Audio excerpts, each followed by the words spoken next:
Bem-vindos ao 14º Devocional. Hoje leremos Gênesis de 45 a 47 e Mateus 14. José não podia mais aguentar tudo aquilo. Saiam todos vocês, ordenou ele a todos os que estavam ali, e ficaram somente José e os irmãos dele.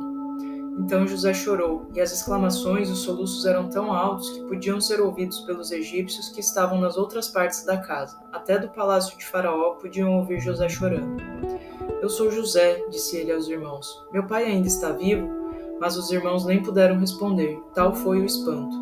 Cheguem mais perto, disse José. Eles chegaram. José continuou. Eu sou José, o irmão que vocês venderam ao Egito. Agora, nada de tristeza, e não fiquem com raiva de vocês mesmos por me terem vendido. Deus me mandou na frente de vocês para conservar a vida, por meio intermédio. Porque o mundo já passou por 2 anos de fome e a fome vai durar mais 5 anos. Durante este período de tempo, ninguém terá plantações nem colheitas. Deus me mandou primeiro que vocês. Fez isso para continuar a sua linhagem e os seus descendentes, e para manter a vida de vocês por meio de um grande livramento. Assim se vê que não foram vocês que me mandaram para cá, mas sim Deus.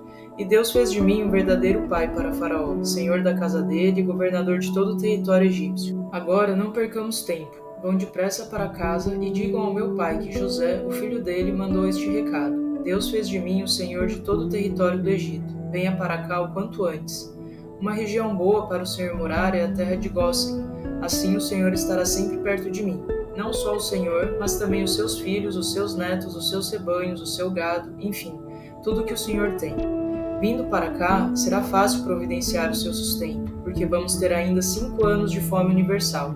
Faça o que estou dizendo, para que não caia a pobreza sobre o Senhor, a sua família e tudo que é seu.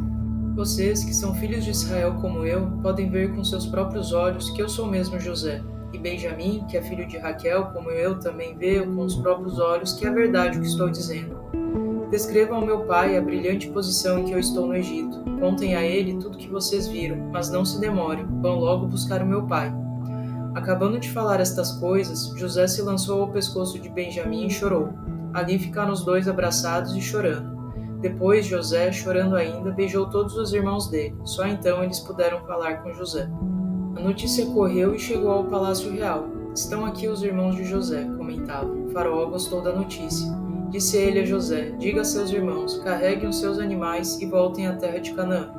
Chamem o seu pai e as suas famílias e tragam todos eles para cá. Venham falar comigo e eu darei a vocês terras do melhor tipo, e vocês terão sustento com fartura. Não parou aí a boa vontade de Faraó, disse ele ainda a José. Diga a seus irmãos que levem carruagens para a viagem das crianças e das mulheres. Diga também que não fiquem preocupados com a questão de propriedades e bens, porque o que há de melhor no Egito será deles. Os filhos de Jacó seguiram as instruções que receberam. José deu carruagem a eles, como Faraó tinha mandado, e provisão para a viagem. Além disso, deu a cada irmão trajes próprios para festas, mas a Benjamim deu 300 moedas de prata e 5 trajes próprios para ocasiões festivas.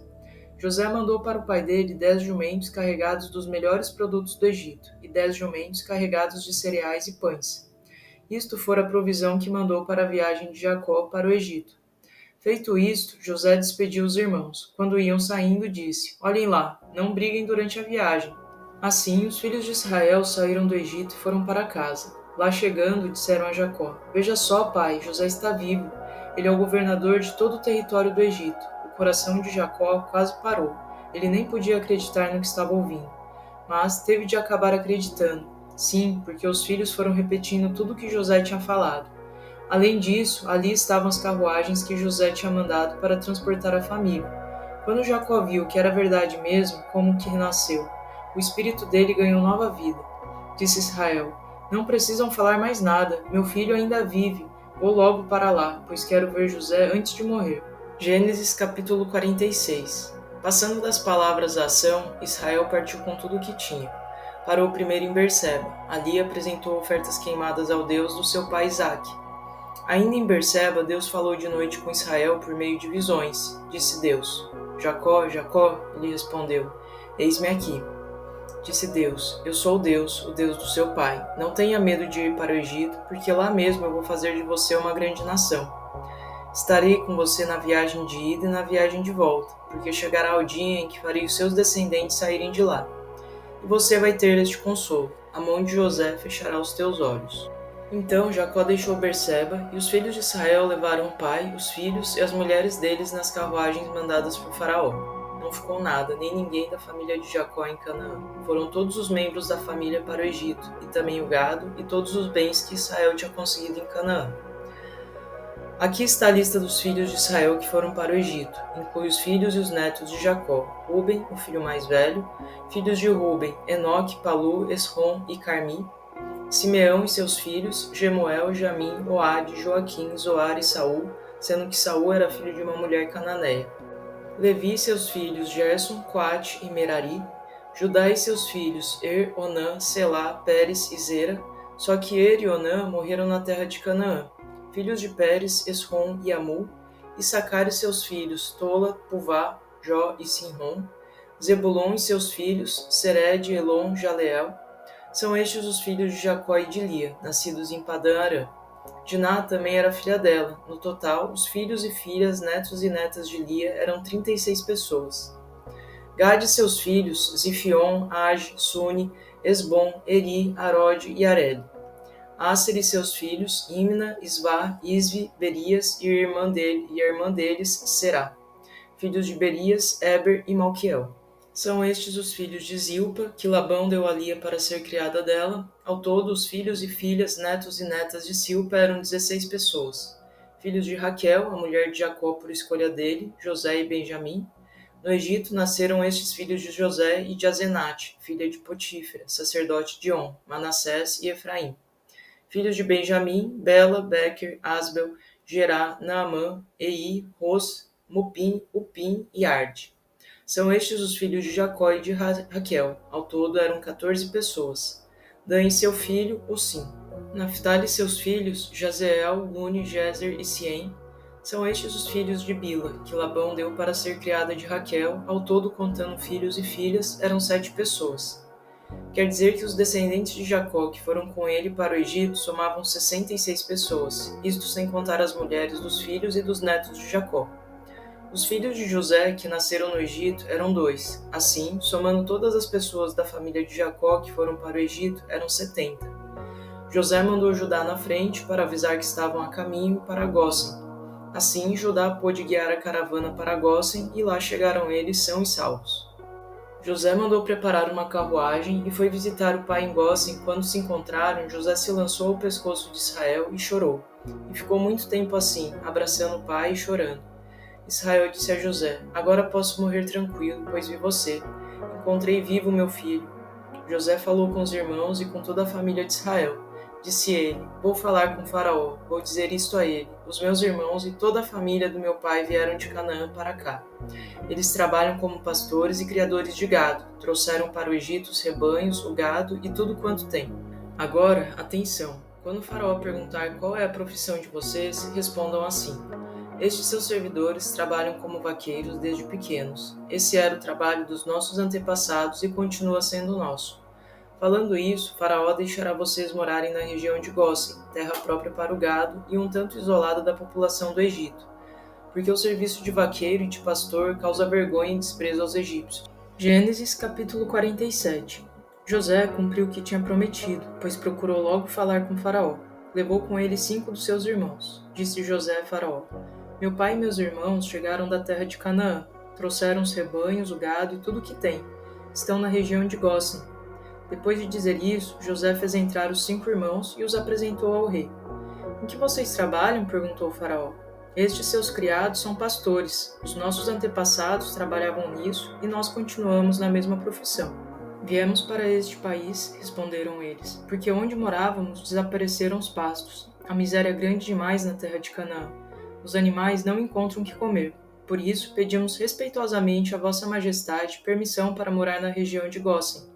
São os seus pais e os seus irmãos que vieram ao seu encontro, disse Faraó a José. Todo o território do Egito está à sua disposição. Escolha a melhor parte do território para dar ao seu pai e aos seus irmãos. Se a região de Gósen é satisfatória para eles, ótimo, podem morar lá. Outra coisa, disse Faraó, se você acha que os seus irmãos são bons mesmo para esse trabalho, quero que trabalhem para mim também. Contrate alguns deles para cuidarem do meu gado. José levou Jacó ao palácio real e apresentou seu pai a Faraó. Jacó saudou Faraó, pedindo a bênção de Deus para ele. Faraó perguntou a Jacó: Qual é a sua idade? Jacó respondeu: Tenho 130 anos. Minha vida não é muito longa. Meus pais tiveram vida mais longa, mas as minhas andanças me deixaram dolorosas marcas e recordações. Ao se despedir, Jacó tornou a pedir a Deus que abençoasse o rei, então saiu. José deu todo o apoio ao pai e aos irmãos para se estabelecerem no Egito, e como o faraó tinha mandado, deu a eles escritura de posse da melhor parte da região de Gósen, também chamada Terra de Ramsés. José garantiu o sustento de Jacó e de toda a família dele. Não descuidou de nenhum dos filhos e netos de Israel. A situação de fome continuava. Tanto o povo do Egito como o povo de Canaã já não tinham o que comer. Como tinham de comprar cereal de José, todo o dinheiro do Egito e de Canaã foi parar nos cofres de Faraó. Assim se acabou o dinheiro dos egípcios e dos cananeus. Então os egípcios foram a José em busca de mantimento. Disseram a ele: Se você não nos fornecer mantimento, morreremos de fome na sua presença, porque não temos mais dinheiro. Disse José: Bem, se vocês não têm dinheiro, podem pagar com o seu gado. Em troca do gado, darei mantimento a vocês. Fizeram o que José disse. Assim José deu mantimento a eles em troca de gado, de cavalos, de rebanhos e de jumentos. Desse modo, conseguiram passar aquele ano. No momento do ano seguinte, foram de novo falar com José. Disseram a ele: Não podemos deixar de mostrar a nossa triste situação. Não foi só o nosso dinheiro que se acabou, nem animais nós temos, porque o Senhor ficou sendo dono deles. Não temos nada mais, só nos restam os nossos corpos e as nossas terras. Só vemos uma solução para não morrermos, nós e a nação. Compre as nossas pessoas e as nossas terras em troca de alimento. Nós e as nossas terras ficaremos escravos de Faraó. Estamos dispostos a isso. Basta nos fornecer cereal para não morrermos e para que a terra não fique deserta. Assim, José comprou todo o território do Egito para Faraó, porque a miséria era tanta que os egípcios venderam os terrenos que tinham em troca de alimento. Toda a população egípcia ficou escrava de Faraó, de uma ponta a outra do país.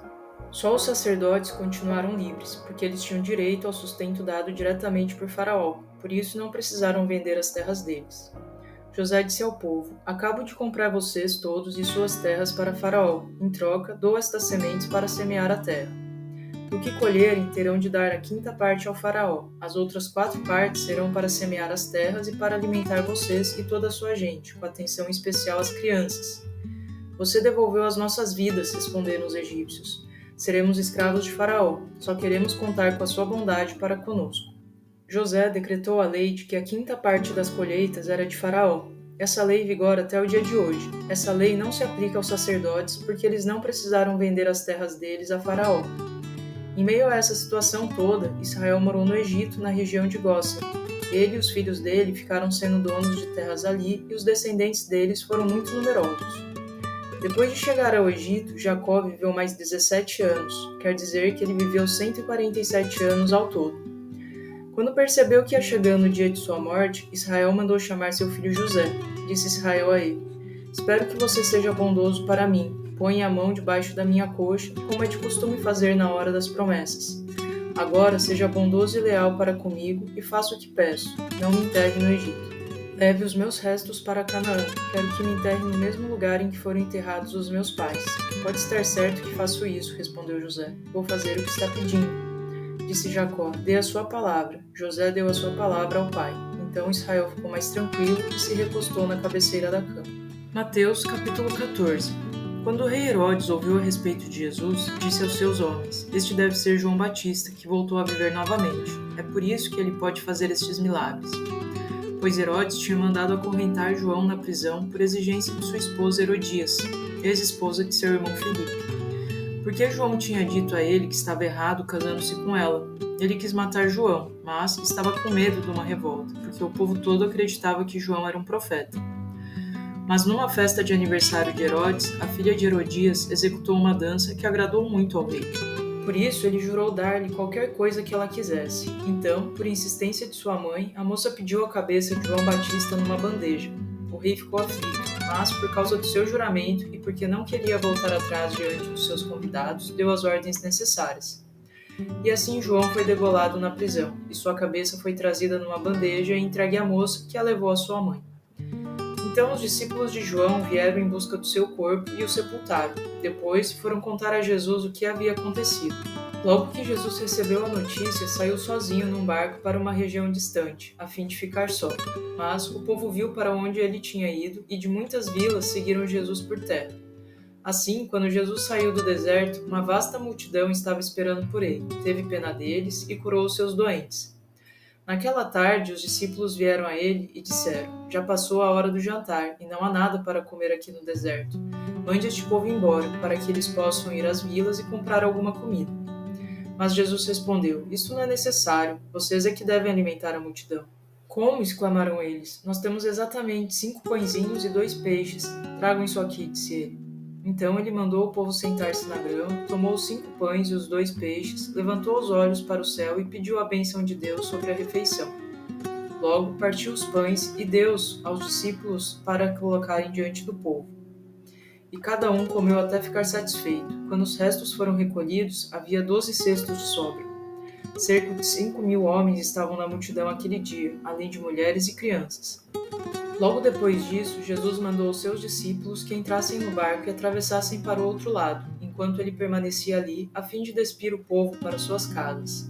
Então, feito isso, ele subiu a montanha para orar. Caiu a noite, e lá no lago dos discípulos estavam em dificuldades, pois o vento tinha se levantado e eles lutavam com o mar muito agitado. Perto das 4 horas da madrugada, Jesus veio até eles, caminhando por cima da água. Eles gritaram de medo, pois pensaram que fosse um fantasma. Mas Jesus logo tranquilizou-os, dizendo-lhes: Não tenham medo, sou eu. Então Pedro gritou: Senhor, se realmente é o Senhor, diga-me que eu vá caminhando por cima da água até onde o Senhor está. Pois não, disse o Senhor, venha. Assim, Pedro saiu do barco e caminhou por cima da água na direção de Jesus. Mas quando ele olhou em volta para as ondas altas, ficou cheio de pavor e começou a afundar. Salva-me, Senhor, gritou ele. No momento instante, Jesus estendeu-lhe a mão e o salvou. Ó homem de tão pequenina fé, por que você duvidou? Disse Jesus. E quando eles subiram no barco, o vento parou. Os outros ficaram muito admirados e assustados. Realmente, o Senhor é o Filho de Deus, exclamaram. Eles desceram do barco no outro lado do lago em Genezaré. A notícia da chegada deles espalhou-se depressa pela cidade e logo o povo estava correndo ao redor, mandando todo mundo trazer seus doentes para serem curados. Os doentes pediam-lhe que os deixasse tocar, mesmo que fosse só na barra do seu manto, e todos os que faziam isso saravam. A conexão entre essas passagens está no cuidado providencial de Deus e na fé em meio às adversidades. Lição 1. Deus tem um propósito mesmo nas dificuldades. Ele usa pessoas e circunstâncias para trazer provisão e sustento ao seu povo. Lição 2. Deus é um Deus de restauração. Se confiarmos nele, ele trará cura para as nossas relações e nos sustentará em momentos de fraqueza. Lição 3. Nossa jornada exige fé. Devemos confiar que Deus está no controle e nos conduzirá ao seu propósito, mesmo quando as circunstâncias parecem incertas. Ou seja, Deus não nos abandona, ele transforma o mal em bem, provê o necessário e nos fortalece quando olhamos para ele com fé. Seja na fome, na tempestade ou na incerteza, ele é o nosso sustento e a nossa esperança.